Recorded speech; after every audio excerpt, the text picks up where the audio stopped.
I'm very pleased to meet you. And I have been on a tour to Latvia, and this time I'm in Estonia. And it's a lovely city, Tartu, but it's, well, you see all the spread and the bombing, and see some pieces of houses there, another house there. And what a huge challenge. And in Sweden, we didn't have the war, but we had the politicians knocking down the houses everywhere because they want to modernize. And a lot of things happened without any reason at all, because we should have preserved all the old houses. And in Sweden, we started a little bit too late.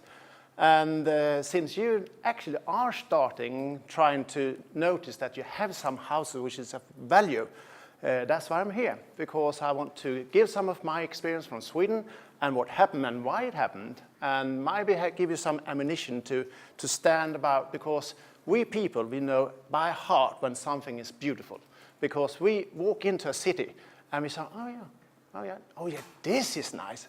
And why you know it's nice? Because actually we have proportions. Our body is in proportion in the diametric snit. It's always, you know, this number 1.62. You've got the square. If the base is that X rate, it should be 1.612, and a lot of numbers, just like P. And that is because we have the history of the ancient, and we've got the tradition of the buildings far, far away down in the history. It also is from the Greek. And we always measure the past history with what we know today. But if you look on the ancient Egypt pyramids, they were built with big blocks and they were transported more than 50 miles away, 500 kilometers that would be, not English miles.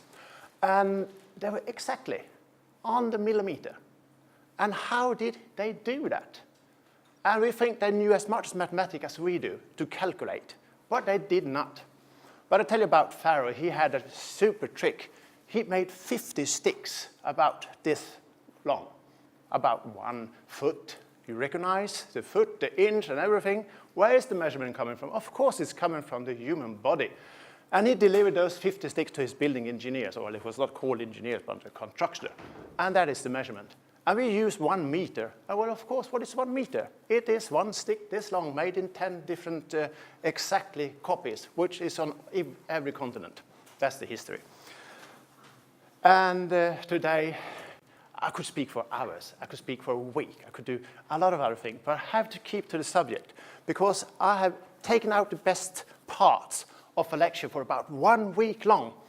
1 week long. And it's always about 8 hours every day. So it's been a real challenge to put down this subject to just 2 hours. So if you think 2 hours is a long time, well, just think about those who had to listen for a whole week. Well, and since the lecture is in English, and I like William Shakespeare, so if you recognize the theme, something like to be or not to be, well, that is the question. To do or not to do, that is the question. The subtitle, Energysavings in Old Houses, and of course with history value. You haven't reached this part far ahead yet. Old houses in Sweden, one like this. If a young couple buy a house like this, it's in quite original shape, and well, it's an ordinary Swedish house. Could be if it was from this area, epoch, 1905, something like that. 1910, 20, this sort of building was started to be built. The first question the friend asks you is, oh, is it additionally insulated? Have you changed the windows? People in Sweden do not believe that you can live in a house without any additional insulation or changing the windows. And that's about what I'm going to tell you about. I'm going to talk about 4 things today. Additional insulation on walls. And actually the message is that you should never, never, never put any insulation on a wall, because the cost is so huge and the savings about this. But there's an industry trying to tell you different. And when they're telling you you're going to save money there, well, you do actually save money, but how much do you save if there's some damage made to the house 15, 30 years later?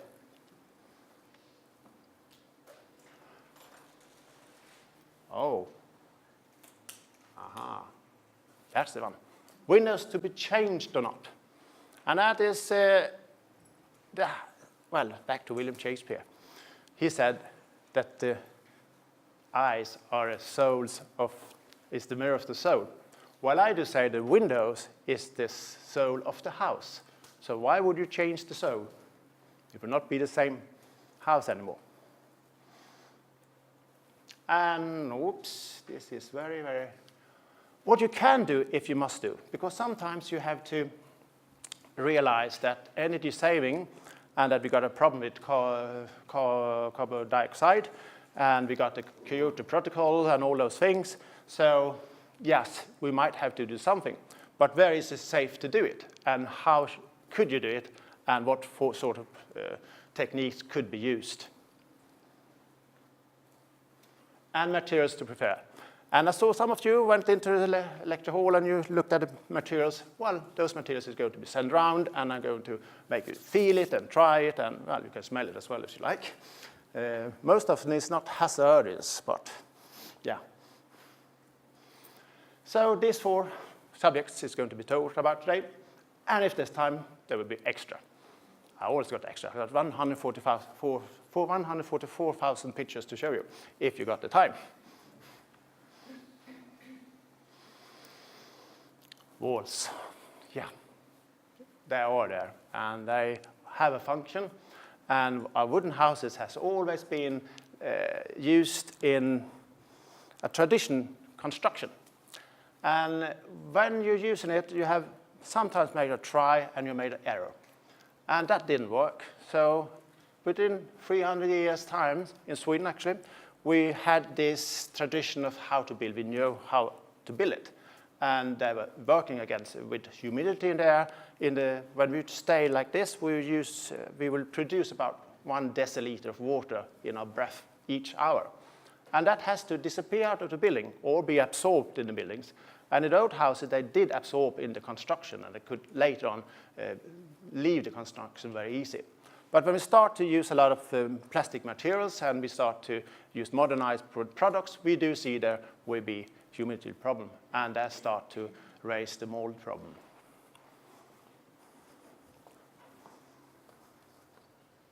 Back to the subject. This is the only thing I want you to have learned from the lessons today.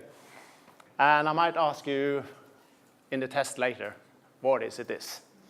Because if you have this as your first thinking, when you are looking on advertise something, somebody tells you that this is very good to do, remember this. It should not be the first choice. You should use the money for that energy saving for other things, which will give you cheaper electricity or cheaper way to heat your house, because old houses should leak energy to stay healthy. Oh, isn't it beautiful? Actually, this is one house which had been implemented all those things of the subject. And it's, as I told you before, you know when something is beautiful. You got the typanons, and those of you who don't know what typanons is, it is like this up here over the windows. It's also from ancient Greek. And it's quite fantastic that what happened in ancient Greek is still in our centuries. And we build with those knowledge which they had done with the proportion. You have also seen this one with Michelangelo when he stands like this, you know? And then he stays like this, a circle. Well, it was with Vitruvius. I think it was about 79 after Christ. He made a book, 10 books of architecture. And it's fantastic that in the year 2115, we still can read this book. And it's the proportion inside the house, which will be compared how big is the window to let in the light. And if you follow those ones, well, of course you have a nice house. You know it by heart, because the proportion of the finger is compared to the hand, and the hand is going in proportion to the arms. We are all in proportions. And that's how we judge the world, with the proportions. And when we see something is beautiful, it's because there's nothing disturbing. After one flick of a second, you see, oh, that's good. So let it be that way. You should always let the beauty of the house be your priority. And I mean that you should do. If somebody tells you and you have some regulation should be followed to energy saving, you should try to find other ways to do that energy saving. Not the way of changing the house, because the soul will be gone, and after it's gone, you would never be able to turn it back. It would cost a lot of money. Wow, yeah. Ready for a roundabout, up and down? Okay, let's start. Additional insulation on the walls. Immediately, you see the house, you notice, what is this? Oh, something's wrong. What's wrong? Well, of course, a house has to be foundated down on the ground, standing heavy to be on the ground. And there should be a little bit wall, a little bit smaller, and there should happen something up on the top of the roof. And this is additional insulation on the middle, so it looks just like a completely fat house. And not only that, once you're doing the insulation, why not change the windows? Terrible idea, I say. This window is changed. It's a copy, it looks alike of the original one, but you cannot open the windows like this. You have to open the windows like that. And that means in the summertime, the nature outside, the light outside has to come into your house, and when it comes into your house, it's beautiful because it's a white light. In the summertime, you can't open it. You have to put up, and you have to look through the window, and when you're looking through a window, which is about these 3 glasses in it, and the thicker glass, the greener light. And when it's green light, it means that you get to be inside all the time with sunglasses on, because you actually look on the outside with green light. And you can't notice if it's cold or it's hot outside, because you need a light of white to make the adjustment, because that's what we have been used to when we were without houses in really, real old age. Yeah, isn't it? If you change the proportions, something is wrong. It's singing out of tune. And if you don't know what out of tune is, I will sing you a song out of tune, and it will be horrible, and we will be running out of the door. Well, I settle with just showing the pictures. Oops. Well, you see, this is done to save about 800 kroner a year on the walls, and another 1,000 kroner on the windows on this size of a house, placed in the city of Gothenburg in climate zone 2. And the house is about 120 square meters. It's terrible, in my point of view. So, 1920 house in Sweden could become like this. Additional insulation, the windows inside, it is like, well, it's out of proportion. I have a lot of words for it, but yeah, I think the picture talks for itself. And 1980, yep, the Swedish steel company didn't sell any steel beams, so they started to produce metal sheeting. And I told you, oh, you don't have to do anything about it. And yeah, you can see windows inside and all that part. And I told you, you don't have to paint it. It will last very, very long. But I didn't tell you that the screw will rust. As you see, they start to get rusty. And yeah, because when you take a screw and it's painted and you use it with a tool, the paint is falling off. And of course, it will start to rust first of all. And I didn't either tell you that if you have a sheet metal plate and it's produced inside a factory, you will have the problem that it will be a smooth area. And as Plato said, it's the irregularity which is beautiful, makes it beautiful. This one is just one color and there's no structure making the light reflect in a different way. And that's why you actually have the impression that this is a dead house. It's completely dead looking at it.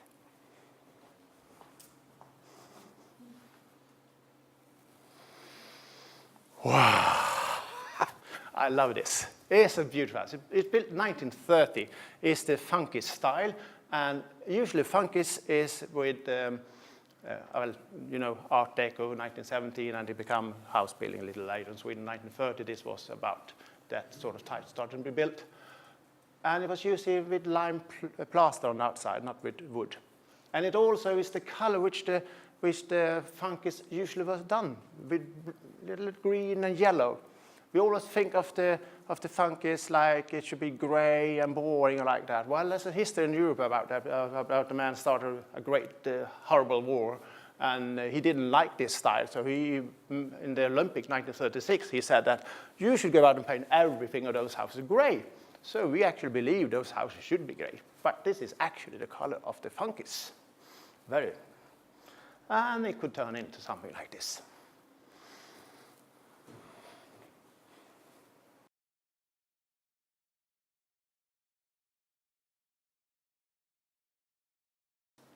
There was a government contribution to have money to do this, but there was no contribution to do the socket. So suddenly there's 2 decimeters within. And that's why all the houses look like this. In a short period of time, it was really, really happening the same craftsmanship method on every house, whether it was for a house from the 1800s, 1900, or later or earlier. It was the same method. Change the windows, put in facade on it, and change the facade wood to a different wood, which is not so good, because the original one is in pine wood, and those one is not. So there's no reason in it to protect it. And it was not just, this was done in the 1990s. And I drive past these houses every day to my work. I work up in a castle called the Næs Slott, 25 kilometers north of Gothenburg. And I'm so happy because the company went bankruptcy just right here. Wow. So I speed the car quite fast and I do not look. And the last 4 towers, I look, yes, that's beautiful. So you have to be selective about what you look at. So I do not want to look at the first one. And I've done everything actually by the book. But it's even though it's not good anyway. They have not saved any money on doing this. If you look at the difference, and you look on the top, I have to do this on the top because of the ventilation. And it's very complicated with towers, because towers, when they are very high, it starts to be a higher pressure on the top. And when you start to make additional insulation on these walls, you have to make it a lot of pressure to suck out the air in the top of the levels. And also the balconies is put outside instead of here. And it's very nice to drive past in the summertime because you will see there is absolutely nobody on these balconies, but there will be on this one. Because this one is outside and the upwind on the tower is very high, so you're bloody freezing in here. But here is covered. And you sit and you can look out of the town and you can see on the top here, you can see the sea of Gothenburg, the archipelago. And you can see one of the lighthouse, which is very popular, which the national poet wrote poems about and made songs about it. So you can sit actually up there and sing about it if you like to. Oh yeah, that's nice. About singing, isn't it? A good timing. She was paid in front of to do that. If I had done this, I would not go by here. Luckily, I had nothing to do with this. Well, you have to see and you have to know what you're seeing. Otherwise, you will not know. Right? What happened here? You see, I tell you. It's dirty. It's black mold. It's Claudiosporium. And it comes, and it arises. You see the white lining? And now I'll tell you what's happening. If you put additional insulation outside a wall, and a lot of it, 20 centimeters, which should be according to the book, because that is how you save most energy or more. Well, there will be no leaking of heat through the construction, and it will not dry out the facade.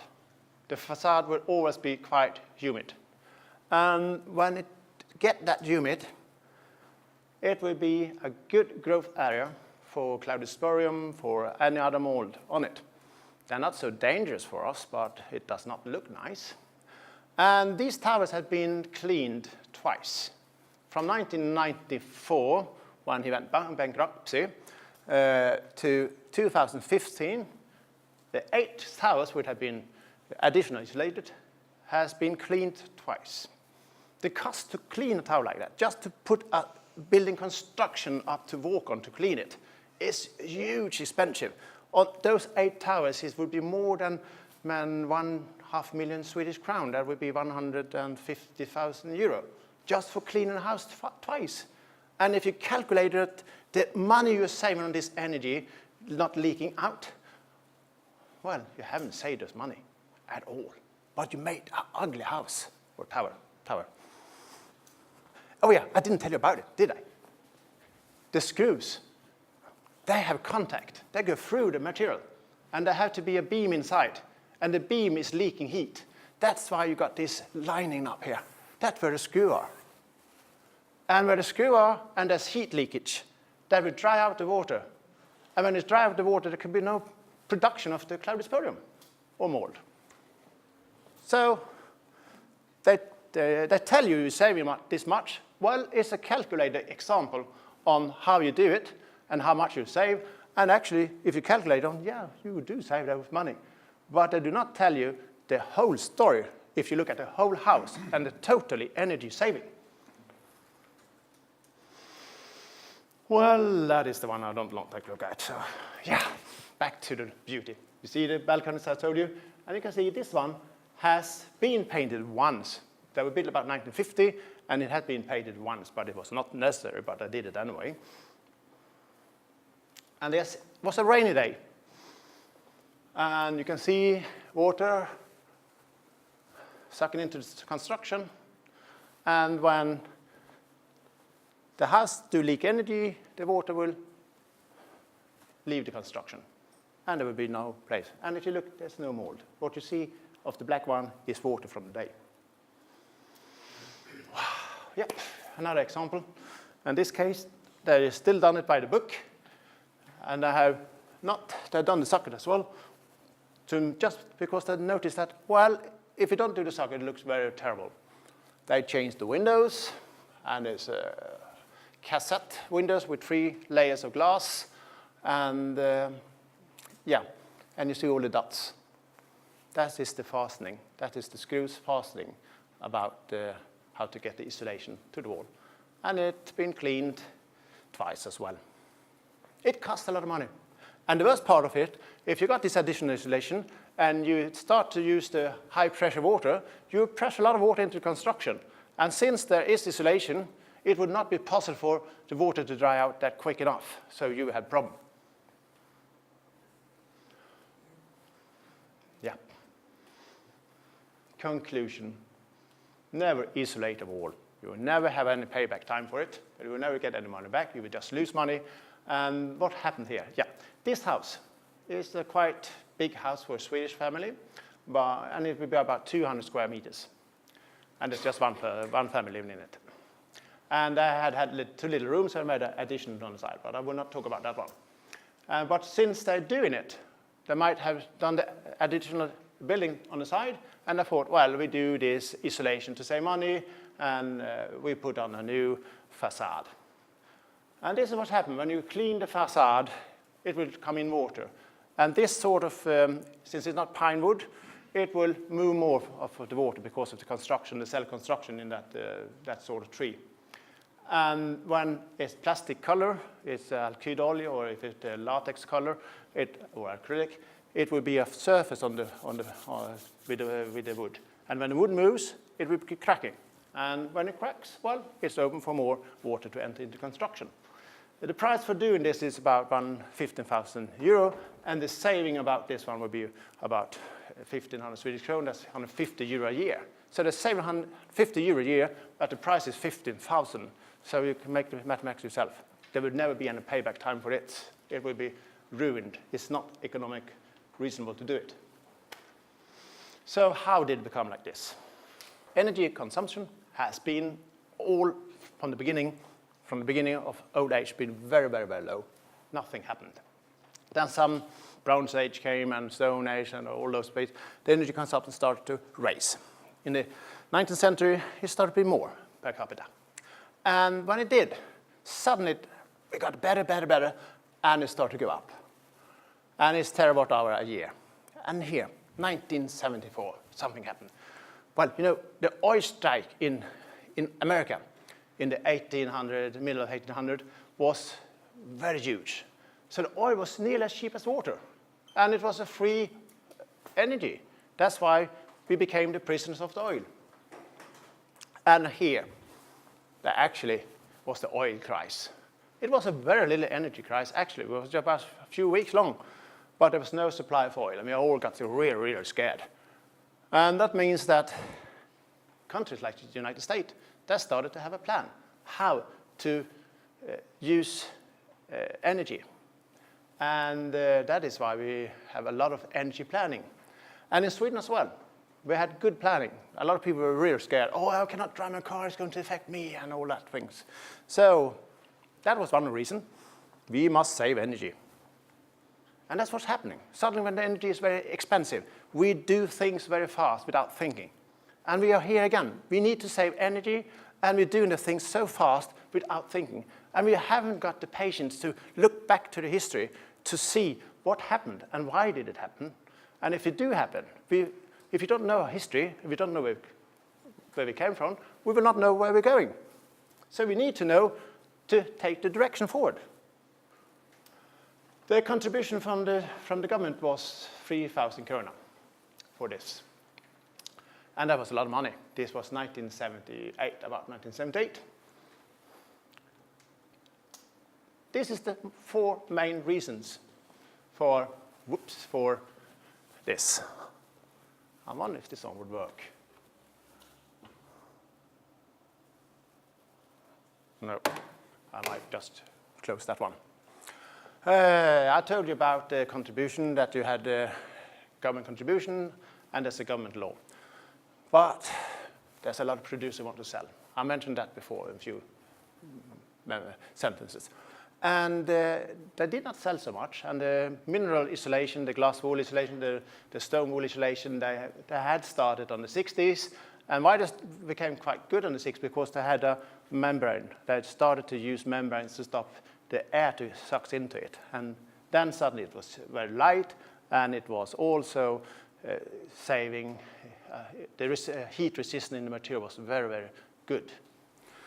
And there was no contribution to the facade.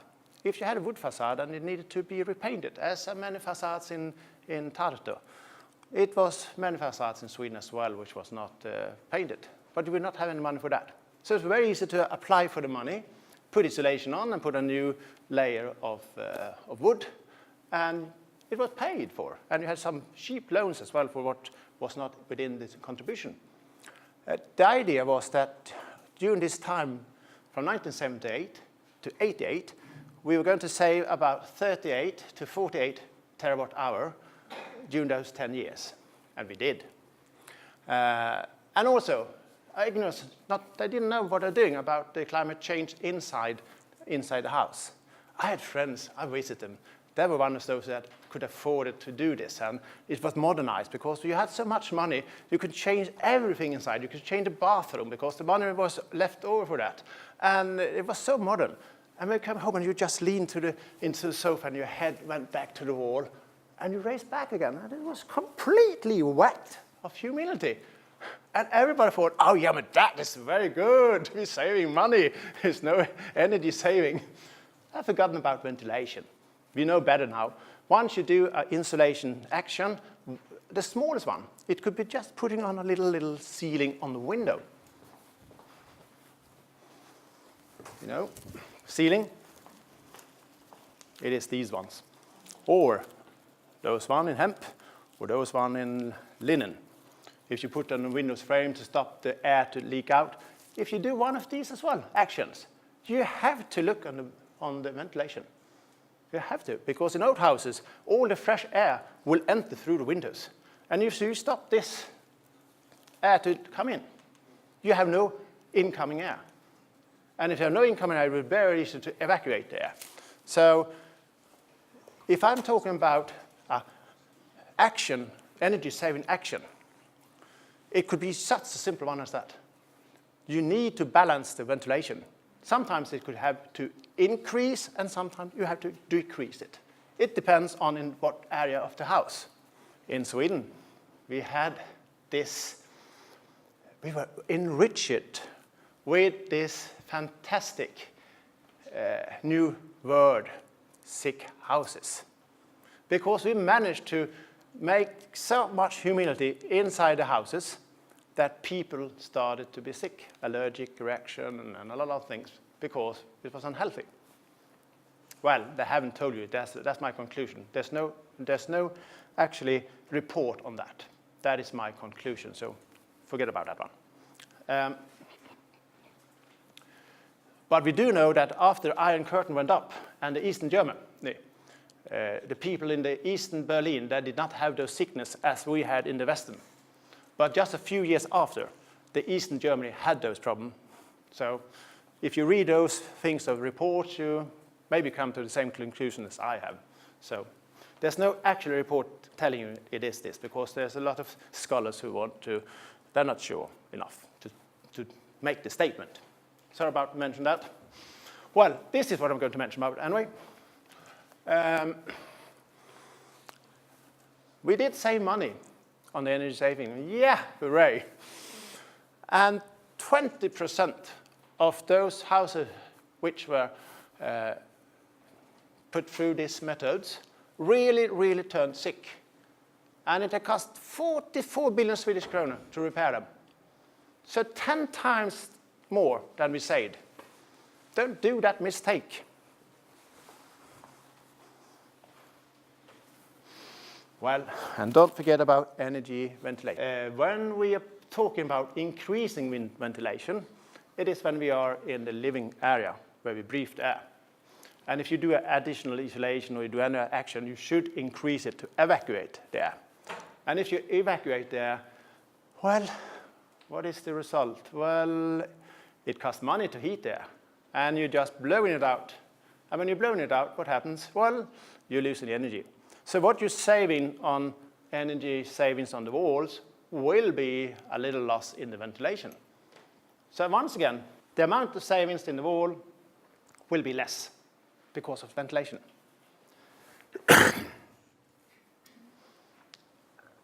The law was implied 1978, and they started to do it, the law started in 1976. And 2 years later, this book arrived. And it was telling all about the problem. And the front page was quite good. It's an old house with all this. And just put it on outside on the paint, the surface. Well, that was very good, I said. Well, it is not so good. There could be a lot of fungicides there. And when you got fungicides, they're they do not grow that fast when it's cold. If you got a temperature of 15 degrees, it would take 8 weeks for the mold to start to grow. If you got a temperature of 22 degrees, it would take 2 to 4 days. That's terrible. Because between 2 and 4 days, the construction cannot dry out. But if it is a rain period on this area, it will dry out with 8 weeks. But there could be some little ones living there because they have survived. And it looks like in the desert, once it rains, it's flower everywhere. It's like that. They're just waiting for the right climate to arise. And it should be oxygen, it should be water, and it should be nutrition. Those things is essential. And it should be heating, right temperature. Those was the reason which should be, and then it starts to grow. So it could be mold. It's dangerous to do it. Because the facade will be hot. The insulation material will stop the heat to leave. But it will leave very fast in the wood. And then it comes to the insulation, and it will be traffic jam, and it can't pass through. And it will be hot. Everything will be hot. And if it's humidity, it will start to be problems. Wow. This was the first part of 4.